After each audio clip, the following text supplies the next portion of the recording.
Old Testament is that the hierarchy of God or mystery of God is finished. Now relationship with the Father starts. So let's say that the best expression is personal relationship with Father. Yes. Because I think that there's this kind of little Jesus we prefer to call Personal relationship with the Father, right? Because He came to reconcile us back to who? To the Father. So the last promise of God in the Old Testament is about returning the heart of the sons to the Father, and the heart of the Father. That's about all of us. It was an introduction. It was a bridge between the Old Testament, where God was far and God was God, like Africa are still doing right now. Most churches are still doing God is somewhere, and so you need pastor because God is far. But what really New Testament was the announcement that it's going to be an era of father-son relationship. That's why that was the last word in that the last promise of God. I'm going to return, and that is the ultimate assignment of Jesus. He came to introduce us to the Father, to reconcile the prodigal son. And that's why the centrality of his something is the prodigal son story. And we are all, it's about the Father. So, but unfortunately, somebody told me yesterday that there is no teaching on the Father and us relationship in the African church these days. People don't talk about, they're only talking about God, like in the Old Testament. Well, that was in the Old Testament, God, someone's God. But if they make him foreign, they make him far, they make him distant. That way, you want to look for one that is close, and the only one you find is pastor. So pastors replace God, and then if you don't find pastor, you find building. They call it church. So church replaces God, pastors replaces God, or medium replaces God, handkerchief, oil, things, because God is too far. That it is just for the sake of breaking that, so that will never happen. That is why Jesus came always talking about Father, you and your Father, Heavenly Father, so that we will never have to think of having anything in the middle. Well, should we go to our topic right now? Or you want to say something? Maybe that is the last one, because we already had a question here, how to build a multicultural church. And that's what we want to talk about tonight. Yeah, I wanted to follow up concerning the structure of the church. What you're doing... Oh, that's not the structure of the church. He doesn't know the structure of the church. He's just working with me. So he only told you a little bit of little things he knows here and there. What he sees, but the culture, many more systems and structures. But go ahead. So, if you want to know the structure of the church, there is a book that is called Missional Church. Yeah, I asked about it, and the pastor said probably it's out of print or something. No, they have to print it before you go. Pastor Natalia said, please let them go and print. Get in touch with you, Igor. Let him send the original of that book, and let them do everything possible before the end of this week to print that book, Missional Church. Monday they must print it. If I need to do the talk, I'm going to do the talk. You get the telephone to me, let me talk to him. He must release the book right now, and go and talk to him now. And let's go and print it. Don't let them play Monopoly here. Yes, sir. At the church, I think it was very clear when the members of the church were addressing you. They understood you as an apostle, and they addressed you like that. So my question is, you release the church and kind of release your leaders, and you empower them and release them. So you meet with them once a month, and then maybe twice a year in fasting. It's the same thing that... And more than that, of course, because I'm having fasting is twice, then leadership is twice, then, pastors training is on another one, just different trainings. Yeah. And recently, Francis Chan, he did the same thing. Yes, so I was just asking you if that is going to be the trend for the... I'm going to do a series on church, and the series is going to be called How to Know God Through the Church. How to Know God Through the Church. And I'm going to do a whole series. And when I do series, it's always elaborate, and it's always... Packed. No, not... it's not always full, like what is Exhausted. exhausting. It's always detailed. Huh? Comprehensive. Okay. So that is the way I would do it. But you people are going to be, people have declared me as heretic right now, right? Or antichrist. But the time I finish the church series, I'm going to become big one. Antichrist square. Double. And heretic multiplied. Because people are going to be shocked at the teachings I'll be doing on the church. So have more patience. And I'm going to do maybe 20 teachings on that, or maybe 30 teachings, maybe something like that. But I'm going to be very detailed, and I'm going to be showing little videos, illustrations about what the church is. Well, to talk in a short something, that the church of the future is going to be in small groups. Yeah. That's number one. Number two, the church of the future is going to be devoid of hierarchy. So hierarchy is going to fall down, and hierarchy is going to be de-emphasized. But it might still remain like in the Catholic Church. But these other churches might also become monumental churches like those other churches. But the living church is going to be having less and less emphasis on structure, in the sense of organizational structure, and is going to have less in the sense of, in terms of hierarchy, and is going to have less in terms of gathering.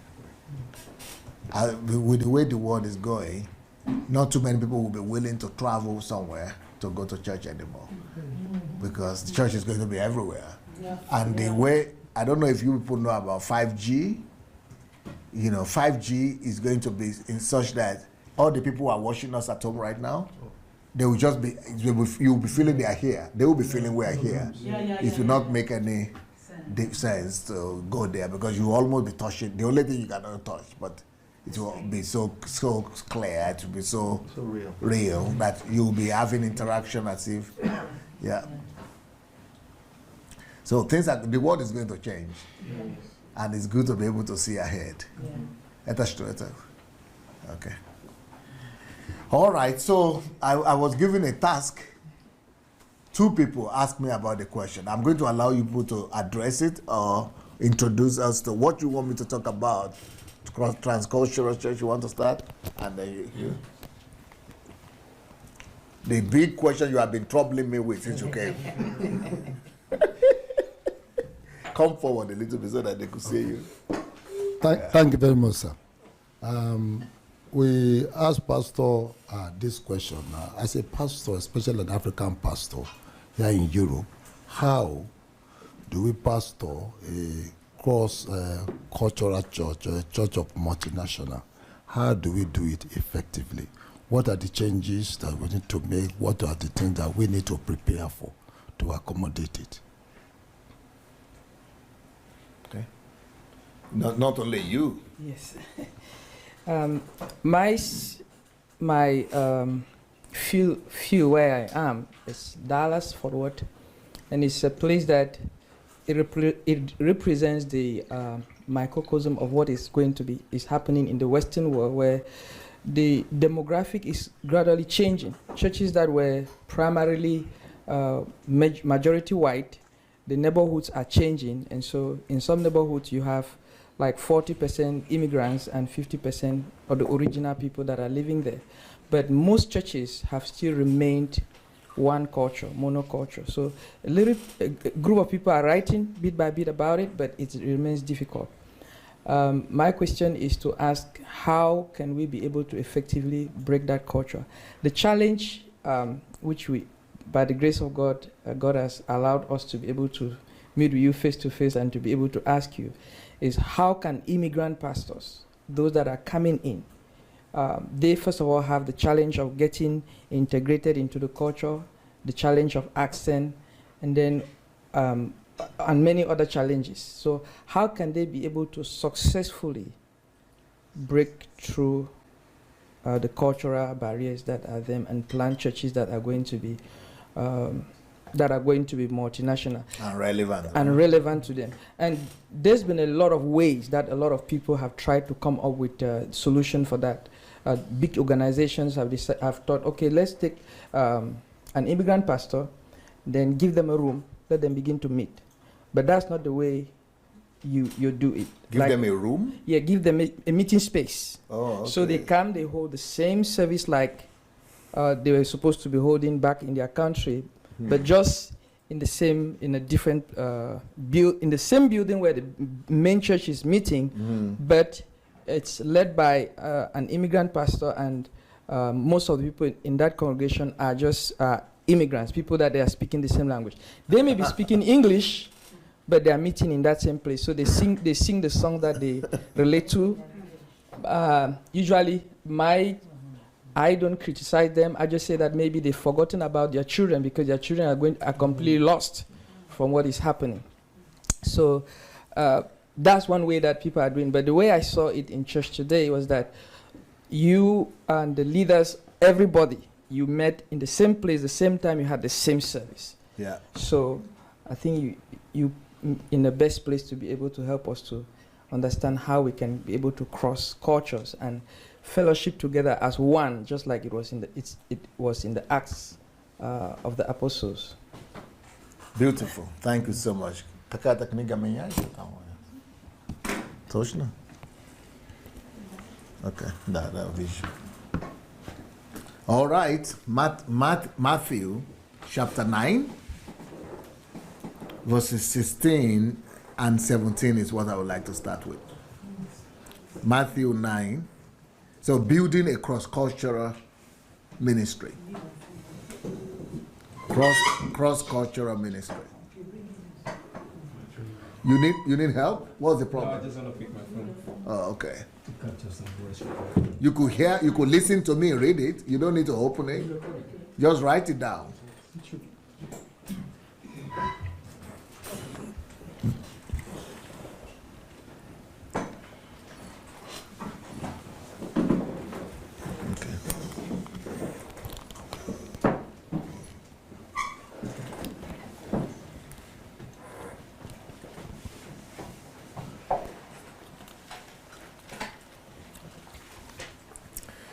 So it's Matthew chapter 9, 16 and 17. It says here, no man puts a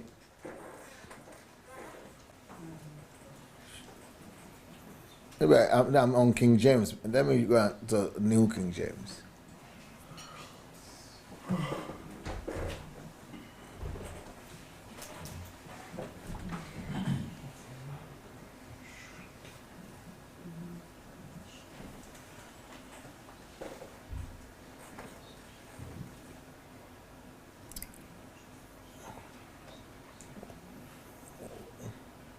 I'm sorry. Okay. If you are going to be moving, make sure you are careful with the shears. Otherwise, we'll be making a lot of noise. Doesn't mean you don't move, but just be careful with the shears. Okay, so it's Matthew 9, 16 to 17, talking about cross-cultural ministry, how to build a cross-cultural church and ministry. Number one, that verse 16 says, no one puts a piece of unshrunk cloth. No, I think I have to go back to King James. That unshrunk thing, I don't think that's the way it was in the one we are familiar with. Okay, so King James says, no one putteth a piece of new cloth onto an old garment, for that which is put in to fill it up taketh from the garment, and the rent is made worse. Then verse 17 says, neither do men put new wine into old bottles, else the bottles break, and the wine runneth out, and the bottles perish, but they put new wine into new bottles, and both are preserved.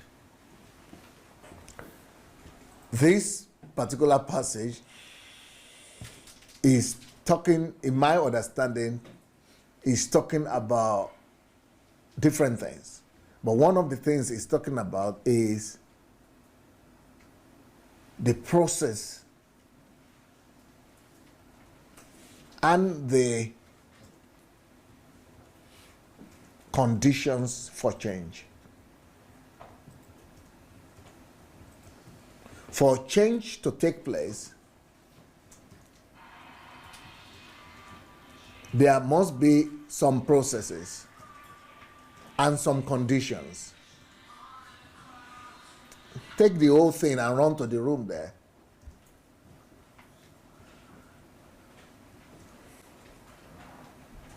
So for a change to take place, you don't just assume that you can remain the way you are and expect change to come. And also, okay, for example, let's start about a cloth. If your cloth, you have an old cloth. If you want something to change, it's a good thing that you have realization that your cloth is old. But then you want to bring something to change, to replace. So the lesson about that first example with the cloth is that don't just try to patch things up. If you want to change, get ready to change. If you want to build a multicultural church, you cannot you cannot preserve, keep on having the old church. Let's not talk about it as clothes now. Let's talk about it as church. You cannot be having a Yoruba church the way it is right now, with all these old women coming to speak Yoruba in the church, and the past, and all of you are knowing one another, and you're doing your own thing, and expect other people from other cultures to just come and join you. You are smart, eh? You want to eat your egg and still keep it. That's what that passage is saying. Yes, that's what that scripture is saying. Let's read that again. Let us read that verse 16 again. No man puts a piece of new cloth, that is the new people. You want white people to come in, English people to come in, German people to come in, white Russian people to come in. But the old cloth you had, he said, no man puts a piece of new cloth onto an old garment. So you already have old structure, old system, whereby, you are doing things your own way. Old garment. You didn't change the style of the music. And you want the new to just come and join and just feel comfortable. Are you kidding me? Are you kidding me? You are still saying this is that day. This is that day that the Lord has made. That the Lord. What you will have happening, and you are saying the white people should come back now. We have prayed. Let them come and join. It doesn't work out that way. So he says you cannot put a piece of new cloth onto an old garment, for that which is put in to fill it up. And then you will say, they will be coming in now to join. Take it from the garment. But rather, no, it will destroy the garment. And the rent is made worse. You only lose more people. So, because you have not changed, no change. So, what is the answer to this problem? It's not just about changing members or getting new members or inviting new people to come, but it's also changing the content. So for you to accommodate new people who are coming in, if let's say the clothes are new people, Europeans, and the old is our own African thing, and the way you are playing, Africans were obsessed with noise. Your drummers are just like today we had Africans leading us. That is not the praise and worship team. It's not even one of the. They have about 5 or so praise and worship team in that particular central church. But these are just visiting. They only visited today, and even though they live in Europe, but they cannot play with Europe. They are playing that thing. What they are doing is with the black people. Yeah. But even this one, for them to play here, they put some white people around them to help them. Even though they are doing it like the Western, they are doing their best, which is they have been refined a little bit. But if you want to really minister to the Russians, you are not going to have a lot of them doing those kind of things. You've got to be able to change. That old thing has to change. You cannot try to keep the old cloth, the old dress, the old style, the way you make your noise. That noise alone will just put the people back. And that this is that day, they will just think you are sick. And although you're clapping, what are you doing? It doesn't work. So for a change to really happen, there must be willingness to break, willingness to discard, willingness to change things, to ruin the order, to what they call this thing. Are you ready to shake the table, or what do you call it? Don't shake the table, or shake the table. Huh? Shake the table. Is it shake the table? You say they must be willing to shake the table or upturn the table, or So, for example, I know friends who pastor African churches in UK, in America, all over the world, and they want to learn from me how to pastor multinational churches, and they even invite me to their churches to do multinational. To do multicultural, how to train them on how to have multicultural churches, and then they still doing everything they do. They are still having all these black women, standing there with the microphone and singing, and all of them are extra size women and kind of thing. You don't have those. You will not have a lot of success. I'm sorry, if you want white people to come. That kind of concept of all those women standing there. That's for you is good, it's cool, but for them it's not cool at all. If you see white people with their young people, women standing there, they don't put all these extra size women down there. Maybe, very rare. But they do think totally different culture. Then you go and be having drums and all this, but in their culture, it is string instruments that take the higher position, the more prominent place. So it's more strings instrument rather than it's more acoustic, rather than acoustic drum percussion, rather than percussion, drumming and noise making. So drums as against strings, even though they have drums too, but you almost don't hear them. But our own is dominant. They are making a lot of noise. So all those things must be observed. So, but what I always discover with my people who tell me that they want to do multinational cultures, meetings or churches, is that they don't want to discard the old clothes. They don't want to get rid of it. They don't want to change it. They want to pass it to it. Just like this in this passage. They want this to remain and just put a new patch somewhere here. It's going to destroy the whole thing.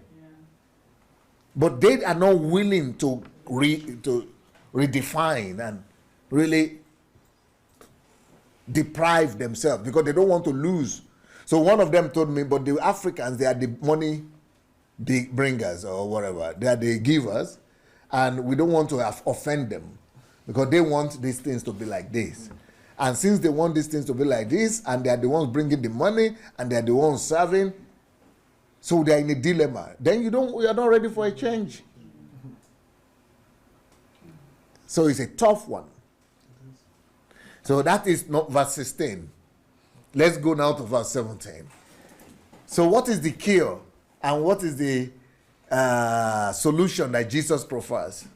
In verse 17, it says, neither do men put new wine into old bottles. The whole problem here is with the bottle. It's still the same mindset. This man wants to keep the bottle just the same way he wanted to keep the cloth, the old cloth. He wanted to keep the bottle. But then he's desirous of new wine. And so the whole problem is with the visionary, the man that has the bottle or the cloth. So the problem is the bottle. So you want to, receive an addition. You want to receive success that you didn't have. But he said, neither do men put new wine. You cannot have new content into the same body of container, into old bottles, else the bottles break. You are going to destroy the whole thing, and the wine runs out, and the bottles perish. So what's the solution? See, but they put what you have to put new wine into new bottles, and then put as reserve. What does that mean? It talks about the need to change the bottle. Total change, which means you cannot change your church without changing yourself.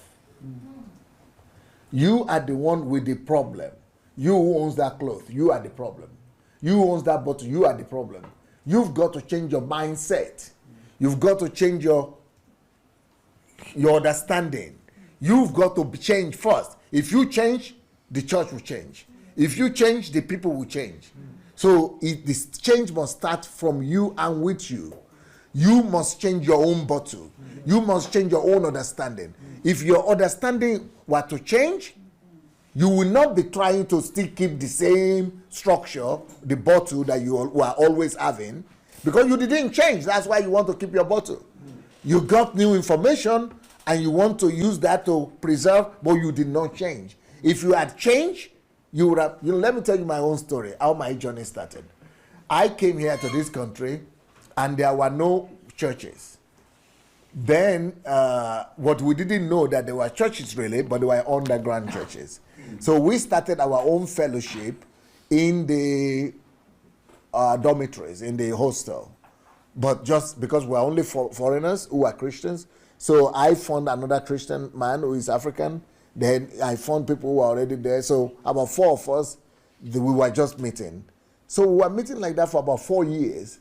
We became like 6 in the underground church, hidden, always hiding from. Then all of a sudden, 4 years after we've been meeting underground secretly, thinking we were the only Christians in the whole wide world, then we discovered the lesson that God always has his remnant 7,000.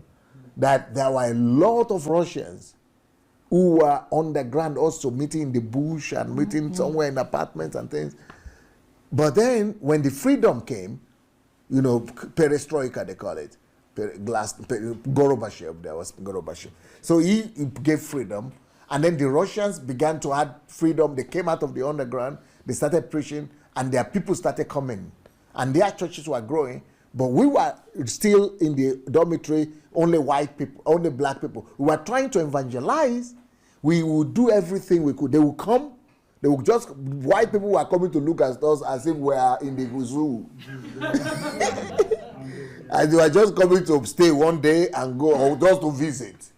Or to just come and observe us and listen what we are doing. Maybe some of them will even get saved, but they don't stay. But they are able to, but the Russian people, we notice that they are able to retain people, their own people. So after studying this for a while, and I see that I'm here in this country wasting away my life with all these 6 black people, and there are millions of Russian people out there, but I see that they are having results. Then I discovered that I've got to break myself. Because I read the scripture where Jesus said, because the rich man with the Lazarus story was telling God that, okay, send this Lazarus to go and preach to my relatives and family there on earth. And then Abraham said, no, I'm not going to send anybody there because we already have Moses and other people there and the prophets, So he taught me a lesson. All those, a lot of the things that we are storming heaven for, praying for, that God should give us a breakthrough, revelation, how things should be done on earth, how we should do things on earth, God will not waste his time. Anytime God has already given the wisdom or the way, the solution, the formula of how to do things, and anytime the things are already available on the earth, you don't look for it in heaven again. Anything that God has already put in the mind of other men or in the hands of people, you don't go to heaven to look for it. It's a waste of time. So God challenged me and said that why should you be going to heaven for me to bring white people to you and to teach you how to bring white people to church or multicultural? When you see in your own city, that same country where you are, there are people having the result. Why can't you just humble yourself? The reason why people want to rather go to God is because they cannot humble themselves. The reason why people want to rather go to God, because you don't need to humble yourself before God. But when you need to go to your neighbor, you need to first of all admit that he's better than you. Secondly, you need to admit that he knows something you don't know. Thirdly, you need to learn from him and become a student. And for men and their ego, that is a big challenge. People want to think that they can get it direct from God. But God is not foolish. God is saying, okay, you have been troubling me too much. Can you go? You see, we have Moses there and the prophets. Go and look for somebody that already has answers. I don't know if you are getting what I'm saying. Yes. So when I got this understanding, I announced to my fellowship of Africans. I was now the leader of that fellowship of the Africans. And I told them, you see, if the Russians are having results, I would rather humble myself. Thank God God gave me that wisdom. So I said I resign my position as the pastor, as the leader of this fellowship of students, and I want all of us to go and join the Russians so that we'll learn, because their pronunciation is different. Their way of doing praise and worship is different. Their way of even reading the Bible is different. Their way of present, what is it they are saying? How is it that they say it? Because we are still doing the things that were taught in Africa, and it was not working. So how is it that they do it and it still works for them? So because they don't fast and pray the way we are fasting and praying. So what was the problem? We have fasted, we have prayed, and it's not working. And they are not even fasting and praying like us, but they have the result. So it means they have some skills that we don't have. So instead of us to be bothering God with this fast and prayer again, we better listen to the advice the rich man was given by in heaven, so that he's already there somewhere. So they refused. They said because we have our culture, they are different. We come here because we want to speak English. We want to, do our own style. So I had to resign and move on to just serve with the Russians.